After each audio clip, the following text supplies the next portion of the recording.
1절까지 말씀 좀 기니까 교독하시고 마지막 절은 함께 읽도록 하겠습니다. 갈라디아서 4장 1절부터 7절까지 말씀. 자, 교독하시겠습니다. 내가 또 말하노니 유업을 이을 자가 모든 것의 주인이나 어렸을 동안에는 종과 다름이 없어서 그 아버지가 정할 때까지 흑염인과 청지기 아래에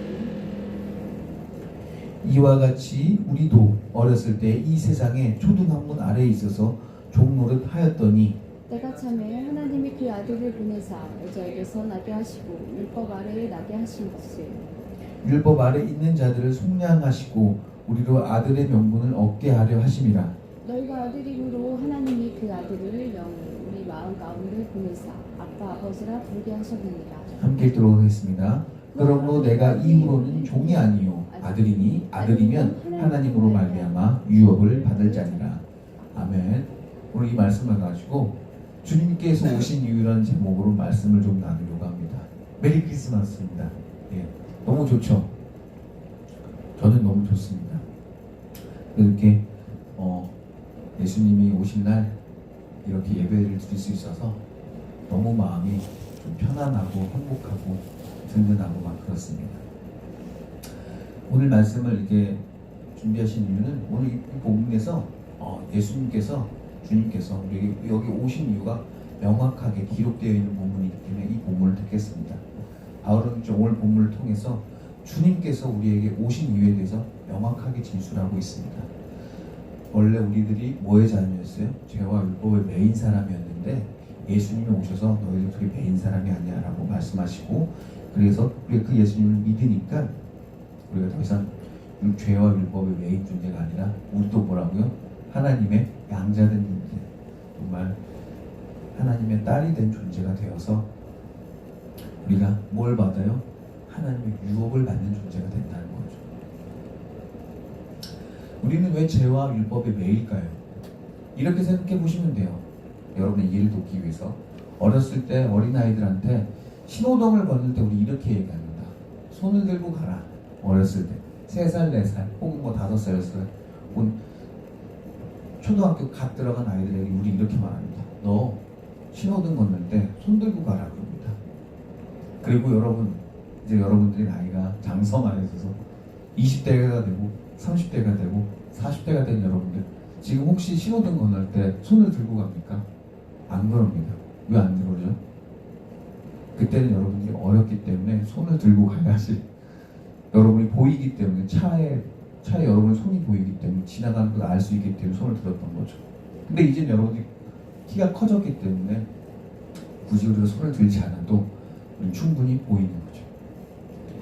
율법은 이런 겁니다.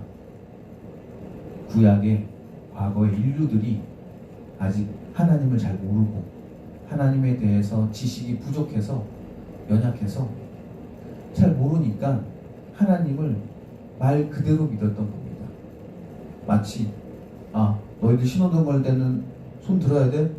근데 그거를 예수님께서 오셨는데 성인이 된 사람이나 아이나 늘 손을 들고 다니는 그 꼴인 거예요. 그 모습인 거예요. 인류가 그때 말했던 그 율법을 아직도 지키고 있구나, 그런 거죠. 그래서 그 율법을 완성하기 위해 오신 게 예수님인 겁니다. 결국 율법이라는 것은 바울도 고백하는 거죠. 사랑을 완성했느냐? 그 율법을 이루었다라고 말해요. 결국엔 하나님께서 우리에게 율법을 주신 이유는 우리가 다치지 않고 우리가 좀 조심히 살아서 이제 인류가 좀 번영하게끔 하기 위해서 만들어 주신 거였던 거예요. 그게 사랑의 율법이었는데 지금 보니까 율법이 채찍인 거예요. 신호등 걸리는 데마다 손 들고 되게 불편하게 살아가는 거예요. 그러면 이 과정을 좀 하나님이 좀 말씀해 주셨으면은 율법을 좀 약간 고치고 수정했을 텐데, 그럼 이제 나이가 들면 이제 신호등 건널 때는 손도 좀 내리고 그랬을 텐데, 안타깝게도 하나님은 그거 알고 선지자를 계속 보냈는데 어떻게 했다고 그랬어요? 성경에서는 너희들이 뭐했다? 다 죽였다고 그랬어요. 그래요. 선지자에서 나오잖아요. 성경에서 나오죠. 너희들에게 내가 끊임없이 선지자를 보냈어. 모세도 보냈고 다 보냈는데 너희들은 뭐 했어? 그때마다 너희들은 선지자를 죽였어. 그래서 뭐라고 말합니까? 선지자가 예루살렘 밖에서 죽은 적이 별로 없다는 거예요. 그럼 어디서 죽었다는 거예요? 예루살렘 안에서 죽었다는 겁니다. 그럼 뭐예요? 종교적으로 처형당했다는 겁니다. 근데 늘 보내셨어요, 하나님께서. 하나님 좀 설명을 좀 더 잘해주시지. 왜 하나님 우리가 어렸을 때 그런 설명까지 안 해줬어요? 라고도 할 수 있어요. 이렇게 생각하시면 됩니다. 3살짜리, 4살짜리 어린아이가 집에 쓰는 식칼을 들려고 해요. 엄마 아빠가 어떻게 하죠? 그냥 딱 바로 뺐죠. 그리고 혼내죠. 설명 안 합니다. 왜 그럴까요? 설명해도 못 알아먹으니까. 간단한 겁니다. 율법 이거 왜 지켜야 돼요? 왜 이렇게 해야 돼요? 신호등 건너는데 왜 손들어야 돼요? 그냥 해. 그냥 그거를 너가 아직 어려서 뭐예요? 설명을 해도 이해를 못하는 시기가 있어요. 인류도 그런 시기가 있었어요. 인류학적으로. 그러니까 이 율법이 왜 있어야 되는지 모르는 거예요. 근데 지나고 나니까 그게 그 당시 그때 필요했구나 라고 알게 되는 거죠.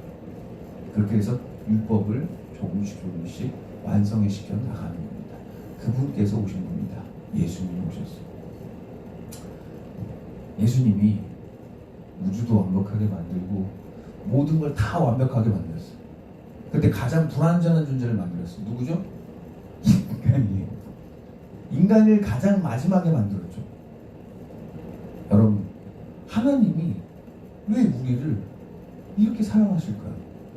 정말 자신의 친아들까지 보내주시면서 그가 죽을 때까지 죽어서라도 너가 말을 믿었으면 하는 그런 왜 바람이 있을까요? 인류라는 존재는 그 쓸데없는 자유의지 때문에 멋대로 살다가 한번 하나님 믿고 그런 존재인데 잘 믿지도 않죠. 부끄럽게. 그런데도 하나님은 정말 인류를 너무 많이 사랑하세요. 사람을 너무 많이 사랑하세요. 목사님들이 설교할 때 자기 자식 얘기하죠. 많이 해요. 왜 하냐면 이 하나님의 사랑을 신비롭잖아요. 그 어마어마한 존재가 이 조그만 이 지구에서도 이 너무 조그만 이 우리 같은 존재를 사랑하는 거를 설명할 길이 없는 거예요. 그래서 할 수 있는 게 그건 거예요. 자식 자랑 혹은 자식을 통해서 자기가 얻었던 느꼈던 그 느낌을 말해주는 걸 통해서 설명을 해주는 거예요. 그래서 일부 목사님들이 뭐 자식을 이야기하는지 혹은 뭐 자신의 뭐 이야기를 하는 건 그런 이유인 겁니다. 설명이 그 방법밖에 없으니까요. 저도 예를 들면 어제 산타가 다녀갔잖아요. 그리고 웬만한 산타 역할은 또 엄마 아빠가 하잖아요. 근데 제 아들이 자꾸 그때 이제 산타에 대한 개념을 알았는데 자꾸 그러는 거예요. 모르는 척 하는 거예요. 왜 모르는 척 할까요? 여러분들 알겠죠? 산타가 아빠가 아닌 것을 몰라야 선물이 계속되는 거 아는 거예요. 그래서 아빠는 알죠. 나는 알죠. 그래서 뭐예요? 올해만 주고 올해 그래서 올해 딱 그때 주고 올해가 아니었어요. 그러니까 몇 년 전에 딱 주면서 사실은 내가 산타야. 너 알고 있었지? 그래서 선물을 주고 딱 마무리를 했어. 근데 얄미워요 아들이? 딸이 얄미워요? 아니요 안 얄미워요. 이뻐요. 사랑스러워요. 뭘 달라고 하는 그 마음이 이뻐요. 왜 그래요? 나도 모르겠어요. 그건 나도 모르겠어요. 그건 나도 설명할 수가 없는 거예요. 내 자식은 내가 이쁘고 내가 사랑스럽다는 거 그거는 내가 어떻게 할 수가 없는 거예요. 하나님도 마찬가지예요. 설명할 수가 없는 거예요. 나 그냥 무조건적으로 뭐해? 너희를 사랑하는 거예요. 그러니까 이유가 없어. 나는 너를 사랑하는 거예요. 난 니들이 너무 좋아. 천사들보다 좋아. 뭐라고 그래? 천사들도 흠모한다고 했어. 우리 인간을. 근데 천사들은 여러분 능력이 어마어마하잖아요. 날라다니고 싸움도 잘하고 날개도 있고 잘생겼고 멋있고 매력 넘치는데 그런 존재가 우리 같이 걸어다니고 기어다니고 사람 없으면 힘든 뭐 보호자 없으면 힘든 우리 같은 이런 연약한 존재를 흠모한다고 했어. 부러워한다고 했어. 심지어 어떤 존재는 천사의 3분의 1 되는 세력이 그걸로 덤볐어요. 누군지 아시죠? 루시퍼예요. 루시퍼도 처음에는 천사였어요. 루시엘이었어요. 왜? 엘은 천사를 상징하는 거예요. 뭐 루시엘, 가브리엘 뭐 다 이런 게 다 천사인데 루시엘이 어떻게 됐어요? 하나님한테 한 대 맞아가지고 루시퍼가 됐죠. 너는 지옥이나 지켜 이렇게 된 거죠. 너는 지옥이나 지키고 언제 최종 종말 때는 너는 사라질 거야. 다 그러죠. 왜요? 천사들도 와 억울한 거예요. 와 나도 최고인데 나도 하나님의 정말 멋진 작품인데 아니라는 거예요. 하나님의 최고의 작품은 바로 여러분들이라는 거예요. 여러분처럼 지금 설교하는데 하품하고 졸고 딴 생각하는데도 하나님 뭐예요? 너가 최고야. 너가 최고야. 내가 너를 사랑하는데 설명할 방법이 없어. 나도 신비로워. 내가 너희들을 사랑하는데 그 조그만 존재, 우리같이 연약한 존재를 사랑하는 게 그게 바로 우리 하나님. 그래서 예수님 보내주셨어. 예수님을 다 보내준 거예요. 예수님 와서 무슨 얘기를 하십니까? 예수님이 산에서 이런 얘기를 하세요. 애들아 봐라. 사람들이 엄청 많이 모였어요. 근데 그들에게 이런 얘기하는 거예요. 저기 하늘 나는 새를 봐라. 그리고 저 땅에 있는 뭘? 꽃을 봐라. 저거는 하나님이 저거는 있잖아. 저것들은 무엇을 먹기 위해 무엇을 뭐하게 창고나 이런 걸 만들지 않아. 그런데도 쟤네들 다 먹고 다 마시고 다 살아. 그런데 하나님이 마지막에 만든 너희들을 안 할까? 라고 하는 거예요. 예수님 그거 말씀하셔요. 너희들 그런 어마어마한 존재예요. 천사들이 흠모하고 하나님이 만든 최고의 작품인 거예요. 예수님이 그 말씀하신 거예요. 산상수훈을 통해서 그 얘기하신 거예요. 너희들은 그런 존재야. 그런 어마어마한 존재야. 그 당시 그 말씀을 듣는 사람 어땠을까요? 그러니까 자존감이 떨어지고 막 열등감이 강했던 사람들도 그 말씀 들었으면 열등감 다 사라졌을 겁니다. 와 나는 인생의 꼴찌야 이랬던 사람들도 다 그 마음 다 싹 전부 다 내려졌을 겁니다. 그리고 뭐만 봐요? 하나님만 봤을 겁니다. 아 맞아. 하나님 나 그렇게 만들었구나. 하나님 우리 이렇게 만들었구나. 뭐요? 너무 좋은 거죠. 그런데 하나님은 거기서 멈추지 않았어요. 하나님 어떻게 하신다고 했어요? 아세요? 오늘 본문에 유산을 준다고 했어요. 그래서 우리가 하나님을 감히 아버지라고 아빠라고 부를 수 있는 게 무엇 때문에? 성령님 때문에 하죠. 아마 성령님이 없는 사람 좀 어색할 거예요. 아빠 하면 좀 어색할 거예요. 하지만 여러분들은 다 믿으시는 분이고 믿음이 굳건하신 분이어서 아빠, 하나님 아버지라고 해도 여러분 뭔가 좀 어색하지 않을 겁니다. 그건 다 성령님께서 역사하셨기 때문에 그렇습니다. 성경에 이렇게 해서 이런 말이 있는 거예요. 예수님께서 자주 하셨던 말씀. 그 나라가 뭐예요? 뭐한대요? 그 나라가 온대요. 그 나라가 온답니다. 그 나라가 온대요. 어떤 나라죠? 하나님의 나라입니다. 하나님의 나라가 온다는 겁니다. 왜 와요?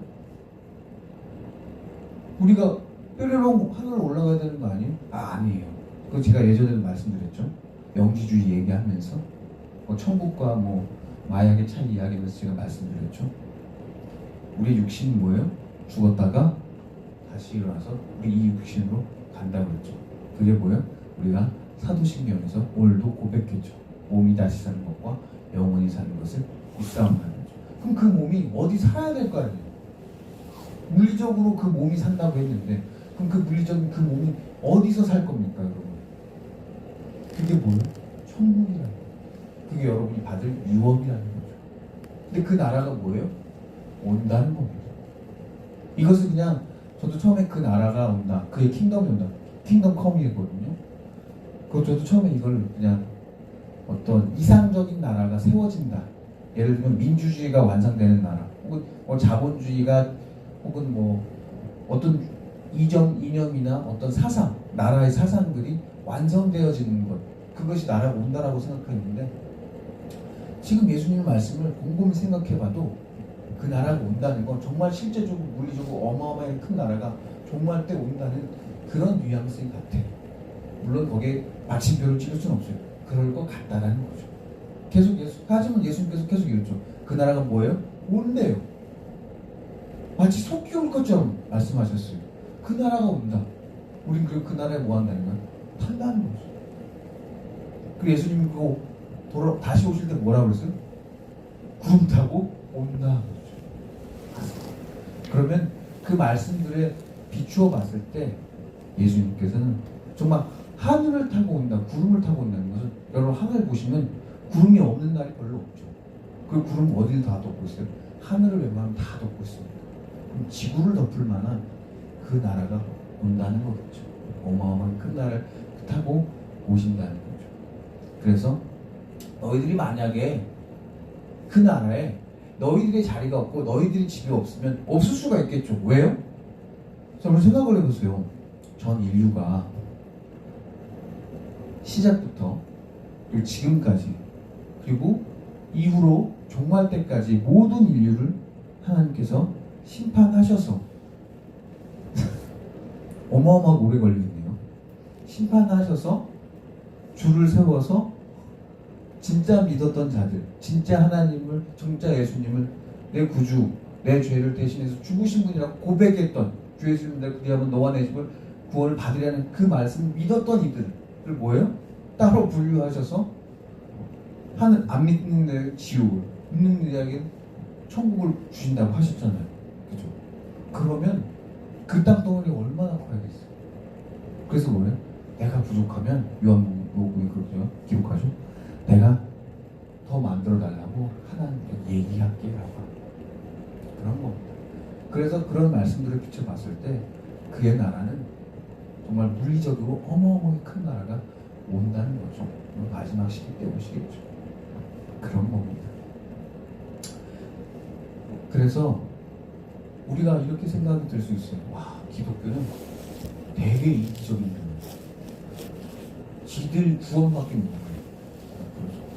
근데 웃긴 건 우리 스스로도 맞아. 아, 기독교는 너무 이기적이고 배타적이야. 막 그러죠. 근데 제가 보기에는요, 여러분, 그래서 기독교가 뭐예요? 착한 선행을 해요. 주변에 남을 돕고 막 그래요. 그죠? 근데 여러분, 그게 너무, 그 모습이 너무 웃겨요. 착한 선행하는 쇼 같은 거예요. 그거 할 수 있죠. 근데 안 해도 상관없어. 그게 단순히 막 기독교의 이미지를 여러분이 쇄신시키려고 애쓰는 모습인 거잖아요. 그것도 좋긴 하지만, 여러분, 하나님 뭐라고 할까요? 그때? 너희 믿는 거나 잘해. 우리가 선행을 하는 이유는 내가 믿어서 선행을 해야 되는데, 내 믿음이 뭔가 좀 부족한 것 같아. 왜 부족하죠? 주 예수를 믿으라 그리하면 너와 내 집이 구원을 받겠다는 그 말이 뭐예요? 스스로도 너무 믿기가 어려워. 단순히 그거 하나로 우리가 구원받는다고 믿기가 어려워. 뭔가 빈틈이 많은 말씀 같아. 예수님의 말씀으로. 그러니까 뭐 하는 거예요? 거기에 선행을 쌓는 거예요. 거기에 다른 자신의 행위를 쌓는 거예요. 자꾸. 근데 예수님은 뭐라고 하세요? 하나님 뭐라고 하세요? 믿는 거나 잘해. 괜찮아. 믿는 거나 잘해. 기독교의 수가 줄고 있다고요? 괜찮아. 너나 잘해. 너나 잘해. 하나님은 언제 수로 역사하셨습니까? 하나님은 언제든지 능력으로 역사하셨고, 하나님 그 한 명을 통해서 역사하셨어요. 다윗 한 명을 통해서 역사하셨고요. 아브라함 한 명을 통해서 역사하셨어요. 우리가 언제 그 수로 역사하셨습니까? 성경을 보세요. 안 그래요. 엘리야랑 850년을 싸워요. 근데 우리가 자꾸 기독교인들이 이러는 거예요. 아, 수가 줄고 있어. 미래의 기독교는 없나 보다. 이러고 있는 거예요. 아니에요, 여러분. 하나님의 능력은 수에 있지 않아요. 많은 수가 믿는다고 해서 그게 진리가 아니에요. 때론 진리를 몇 명이서만 믿고 있을 수도 있어요. 기독교 초기 때는 얼마나 심했겠어요. 그런데 믿은 거예요. 왜 믿었어요? 믿은 이유는 하나입니다. 부활이 진짜였으니까요. 예수님이 벌떡 일어났으니까요. 그걸 봤으니까 제자들이. 그러니까 입에 거품을 문 거예요. 난 봤어. 히브리어로 구약의 언어로 나비라는 말이 선지자라는 뜻이에요. 지금으로 따르면 12제자라는 같은 말이겠죠.